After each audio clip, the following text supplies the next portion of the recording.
Now, I've been riding two strikes. I still am. This is where it gets really sketchy.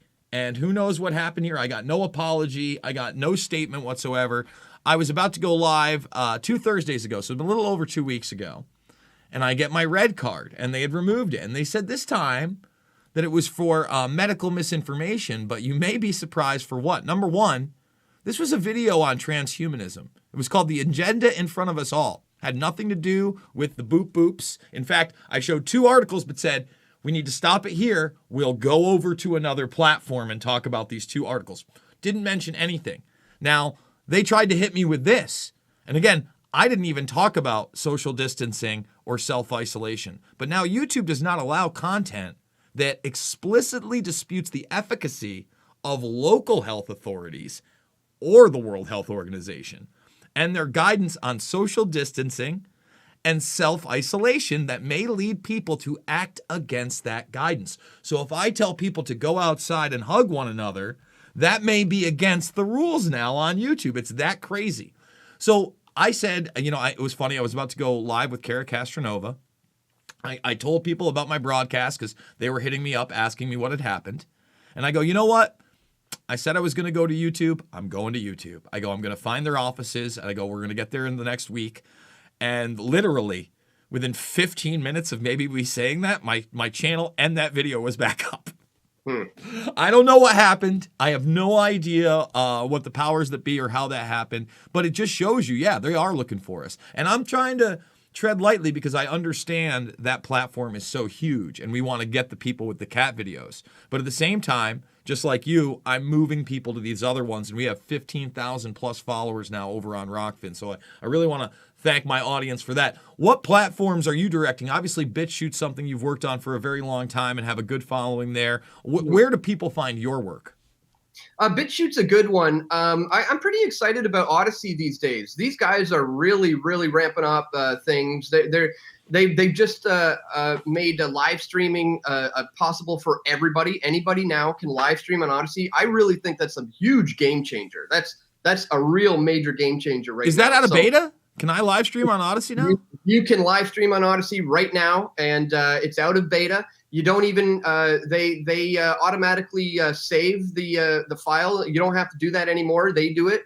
So it manually kind of uploads to the channel once you're finished streaming. Okay. And it's fantastic. I just did a stream on 420. I streamed for 3 hours straight out on Sunset Beach in Vancouver on Odysee, and it went great. And on top of that, wait a minute, is it in the app? I haven't used the app because it requires me to update my iPhone software, and I just don't feel like doing that right now. Yeah. So I haven't been using the app. So I did it on my iPhone through I think the app I used was Restream.io. Yes, I understand what you're saying. Yeah, something like that. So yeah, you set up the stream key, you throw it in there, and boom, you're rocking. And on top of that, I'm earning crypto there. So it used to be called Library, as you know, LBRY. And you earn LBRY tokens. Jason, I've just been posting to this platform as I do to other ones. And in that time, I've amassed 52,000 LBRY credits. Mm-hmm. So if you look at the last time I looked at the price of LBRY credits, it was around 28 cents Canadian.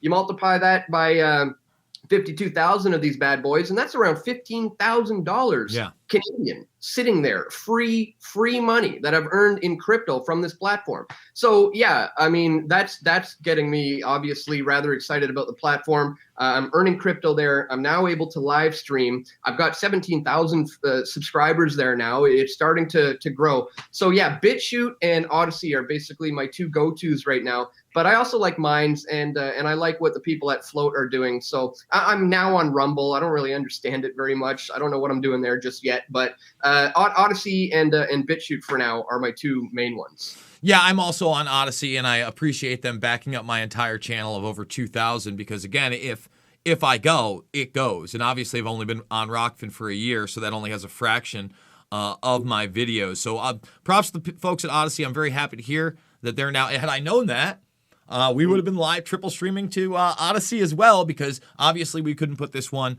up on YouTube. what's going on next? I know that you've been in touch with people like Chris Sky in these anti-lockdown situations and these marches.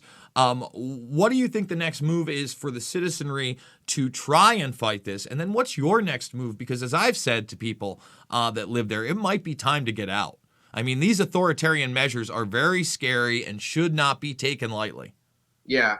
I honestly, man, my focus for this past year, to be honest, has been 100% focused around building a homestead and learning to grow our own food. We've just started delving into that last year with our first kind of attempts at that, and we want to go big this time. And I think that's what people need to focus on now, is figuring out how to be self-sustainable in the sense that you're not going to be reliant on the banks or the governments or the grocery stores. Those three things in particular, moving forward, I think are going to be so important for you to be able to maintain your freedom, is if you are not dependent on those three things. And in order to be not dependent on those three things, you have to get out of debt. You have to put in the effort to learn how to do these things, how to survive on your own by growing your own food. But that's my focus right now, Jason, we're not exactly sure where we're going to go just yet, but it's a matter of scouting out that location and then just diving head into the homestead, man, building a family as well. You know, we need more people like us in this world. You know, God told us to go forth and multiply. I believe that's something we should be doing as well. So my focus right now is actually building a family, building a homestead, and becoming fully self-sustainable. Well, that's good to hear. And again, one of the things that I've done in this community is to reach out to those other families that are like-minded. And one of the people that joined our group that we're doing this picnic with, he's actually got his kids in a homeschool situation with about 20 plus other families' kids. So these kids have a real type of school experience. And remember, think about what's happening to these children and how much they've been deprived of interaction and how much it breaks my heart when I go and I look back home in New York and I see my friends' kids outside, all with their masks on, taking a picture with one another, like the sweat is somehow different than what's coming out of your mouth, all that stuff. And their season has been truncated. There are no sectionals or regionals. They were only able to play with other teams while they had this thing over their face. It's tragic, man. It's dystopic and it's real. Every time I see a muzzled child, I cannot help but think it's flat out child abuse.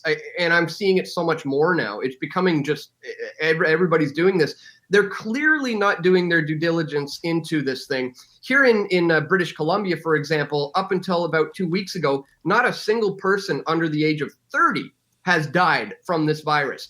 As of a few weeks ago, a 2-year-old just died, but they mentioned that there are other underlying conditions that the child actually died from. But so essentially, nobody under 30 has actually died from these things. If people knew that, they would maybe think twice about muzzling their children. There's so much damage that goes beyond that, and not just the respiratory stuff, the health issues with when it comes to breathing in all that. There's also the psychological issue here. When you are not seeing the smiling faces of your friends and your family, I think this, if it continues, is going to create a whole new generation of potentially psychopaths who are incapable of being empathetic to one another because the identity has been removed. And that's one of the things that I suppose I caught me by surprise about this whole thing. We've been talking about this coming for like over a decade. I knew this was going to be happening, but the removal of the individuality is something that I was like, wow, I didn't really see that one coming. But they've taken away people's individuality. And when you do that to children, I think it's detrimental to their psyche. So we don't know what the long-term effects of muzzling children are going to be, but I see it as child abuse every time I see it. I absolutely do too, and I can tell you they're not going to be positive long-term effects, and that's why we need to get rid of it altogether and marginalize it when we can in this society. And if you're not fighting for that, I really don't know what to tell you. One of the other things that I think that we should discuss, because we haven't yet, is the implementations of these different named passports. We have ClearPass now, we have Excelsior in New York, and even in a state where Ron DeSantis said that these things would not be taking place, the UFC is for sure instituting ClearPass tomorrow.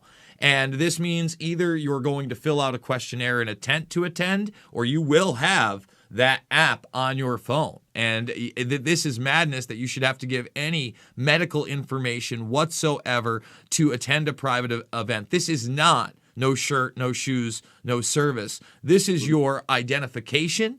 This is your biometric material. Okay. And this is so much more. This is the road to that social credit score of slavery, Dan. And I'd like to get your perspective on that and what you're seeing in Canada for its implementation. Well, isn't it funny, Jason, how we were called flat out conspiracy theorists for suggesting that such a thing may come down the pike someday?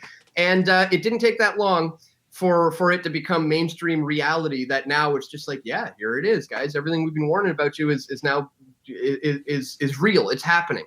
So the passport, the vaccine passports thing is something we've been warning about, and here it is. And the reason why this is able to happen is because these things are happening incrementally. As I often say, if you give them an inch, they're going to take miles. They've already taken miles. So that's why the masking issue is so important. A lot of people are like, what's the big deal, man? Just wear the mask. Like, it's not a big deal, but it is a big deal, because once you give into that, you're going to be willing to give into other things